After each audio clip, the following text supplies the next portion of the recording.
one of their mercenary groups there just basically turned on Putin and try to take over. So is this considered an official like civil war? I mean, it's a mercenary group, right?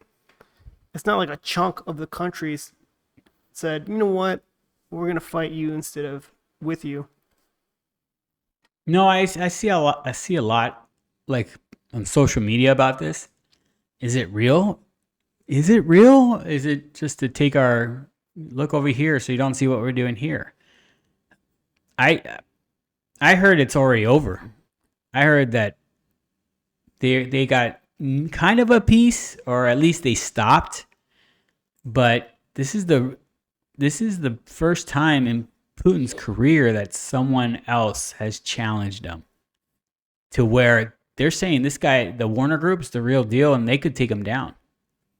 Right? Mm-hmm. That's kind of scary. If you know you can take someone down, why wouldn't you? Right? And there's a lot out there. I don't know who you believe, but they're saying it's all misinformation, that it's all derived from, the West, that we're planting seeds, we're giving false information to this Wagner Group to go take out Putin because we want him out. And we saw something earlier today, right? Valuetainment. Who was on that? Alex Jones? Alex Jones. So I like Alex Jones a lot, but at the same time, I question his credibility. Well, he's a character. I mean, Is he right all the time? No. Who is, though? Well, very true. But he thinks that this is a bad idea because the new regime would take over, and we don't know them, right? We don't deal with them. And Russia has the most nukes out of every country, any other country. I think the stats where they double us. Now, if they work, that's another thing, right? What if they're just broken? I question those stats. Yeah. Whether it's true or not. And maybe if you say they're functioning, they're from the 50s. Like, they're old. Yeah, that's true. Maybe they don't have anything renewed. But still, the fact that there's a coup in Russia is kind of scary. Takes all the pressure off of Ukraine and everything in Russia. And who's to say that if they take over Russia, they're like, all right, cool. Now let's fight Ukraine like we want to fight Ukraine, this Wagner Group, and say, we got the manpower. Let's just take it over. So we have a better idea of how to take over Ukraine. Putin, you're not doing it right. And these guys if they're mercenaries and they don't care, they'll probably go in guns a-blazing and take everyone out. Right? So we'll see. I mean, I could put up a quick 2 minutes about let's do Wagner that. Group. Let's do that. Okay. Because the first 2 minutes of this was actually pretty helpful. Let me play it real quick. Earlier this year, in January, the United States designated the Wagner Group as a, quote, transnational criminal organization, imposing new sanctions on that group. The Wagner Group, which now claims control of the Russian city of Rostov-on-Don, is an entity you've likely heard about throughout Russia's war effort in Ukraine, but you may not know exactly what it is. The White House says the Wagner Group is in part a, quote, criminal organization that is committing widespread human rights abuses. The Wagner Group is also linked to Russia. It has essentially been a private mercenary militia force for hire under Russian control, but technically it operates outside of Russian law. The group's founder is this guy named Yevgeny Prigozhin. He's now leading what appears to be an armed rebellion or a coup against the Kremlin. He's got close ties to Vladimir Putin. He was actually nicknamed Putin's chef. Not really a chef, he was a caterer.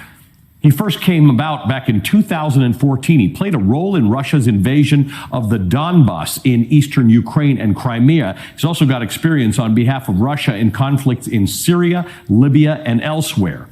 Now, the Wagner Group has a reputation for being inhumane, committing human rights abuses and atrocities, according to the UN and human rights organizations. That's continued in the war in Ukraine, where, according to the White House, Wagner at one point commanded roughly 50,000 troops, playing a vital role in Russia's war effort, although only about a quarter of the force is actually trained and are contracted as mercenaries. The rest are made up of newly recruited Russian convicts.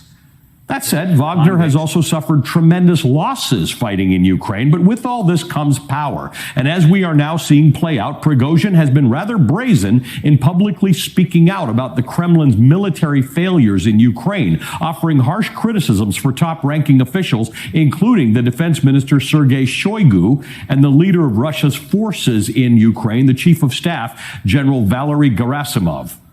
Back in January, the White House said it believed that there were, quote, mounting tensions between Wagner and the Kremlin, and that Wagner has established itself as a, quote, rival power center to Russia's own military. Wow. Joining me now is Colin Clark. He's the director of research. There's your civil war right there. It's not even a civil war. That's like a takeover, just like every other country.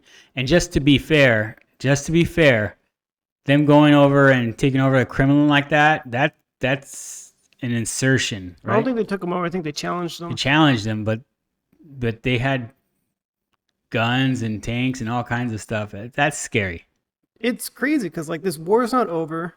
It's not as swift as Putin said it was going to be. Maybe they pronounce it Wagner. You see? Wagner. Wagner. Right? But it's with the W, right? It's probably just like a Russian thing where W It's a Russian sound like thing, a B. yeah. But it sounds like it's just an opportunity to see, hey, maybe we could just take over the Kremlin and we can rule. Yeah, and they can fight the rest of that war the way they want to fight it, right? Do you think they want to fight the rest of the war? Maybe they pull out and have bigger fish to fry. Or re-strategize? Who knows? I mean, according to what Alex Jones on Valuetainment that we saw, that this guy is worse than Putin. Yeah. Yeah. And if the CIA had something to do with it, like be careful what you wish for, you know? I don't doubt that the CIA was involved. Maybe bolstering up the Wagner group to try to make a coup attempt in Kremlin, do it in Moscow. How hard is it to say, hey, you could be president. You could be the dictator of Russia. You deserve this. You deserve it. And then you say it so many times that you start thinking, yeah, you're right. I should be the head of Russia. Well, it's just like, hey, this is a golden opportunity where you could be the head of Russia. And we could work well between the United States and yourself. The new Russia. The new Russia.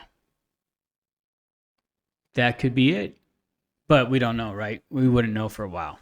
No, but I'm willing to be in the ball camp of the conspiracy that the U.S. is involved one way or the other. Oh, of course. And plus the U.S. doesn't want Putin in there anymore. So obviously, just like everyone else, Gaddafi and all these other Husseins in the world, they have something to do with it. Mm-hmm. You know, and it's just to have that much power to be able to say, you know what, we don't like you. We're going to take you out somehow.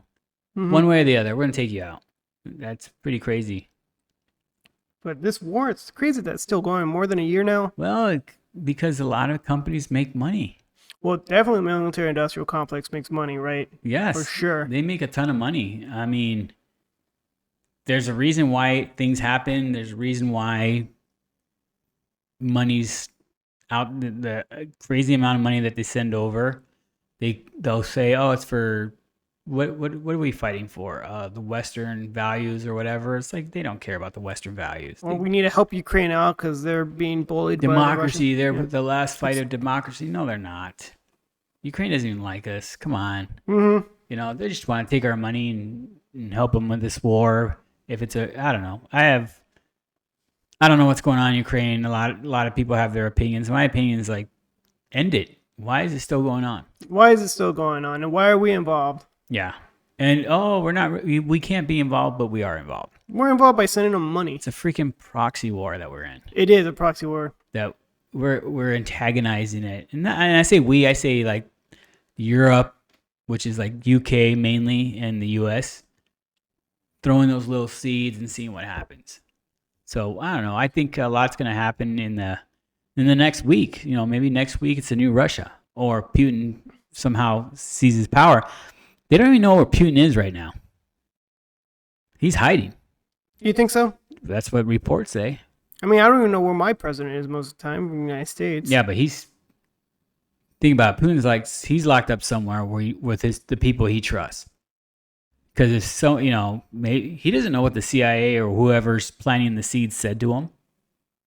He's probably scared. If we wake up tomorrow morning and they say Putin is dead. Would you believe it? Well, there's a difference. Did it really happen or no? Yeah, that's what I'm saying. Do you? Would I? Oh, like, could I believe it? Could I believe the CIA did it? Could I believe the U.S. did it? Could I believe? Yeah, I mean, I could, but did they? I don't know. The more and more of this crazy stuff that happens, and the reason why we started a podcast to talk about the crazy stuff, it just like, I wish I was a kid again and didn't have to worry about any of this crap. None of this crap. I mean, I'm sure all this crap existed in the 80s, 90s. Well, it was the USSR back then. It was a communist country. Yeah. And then, Well, I saw Rocky communism IV. there fell in 91, and now we're still have a weird rivalry with Russia. Well, because the sons never forget, right? The sons grow up and they saw how miserable it was. You saw Creed 2, right? When Drago, when he No, went that's back. 4.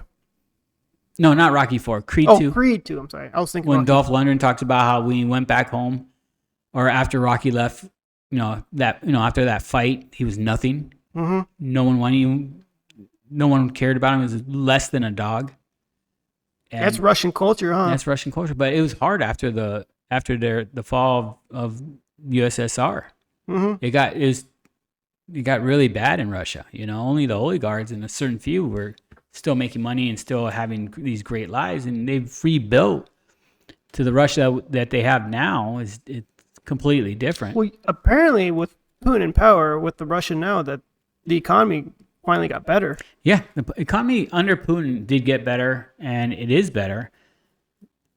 Russia's not a bad place.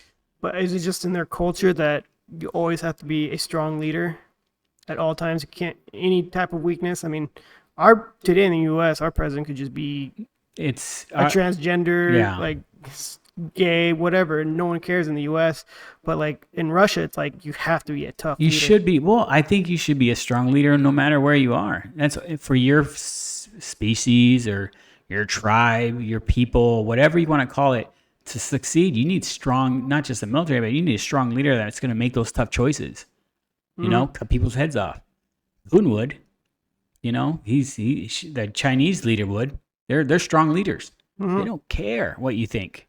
Thanks for watching our clip. If you want to see more clips like this and you like our views, like the show, click here for some more clips. If you want to hear the whole podcast, watch the whole podcast, click here for the whole podcast. Remember, like, subscribe, hit the notification bell, and we'll get back to you. Thank you, and have a great day.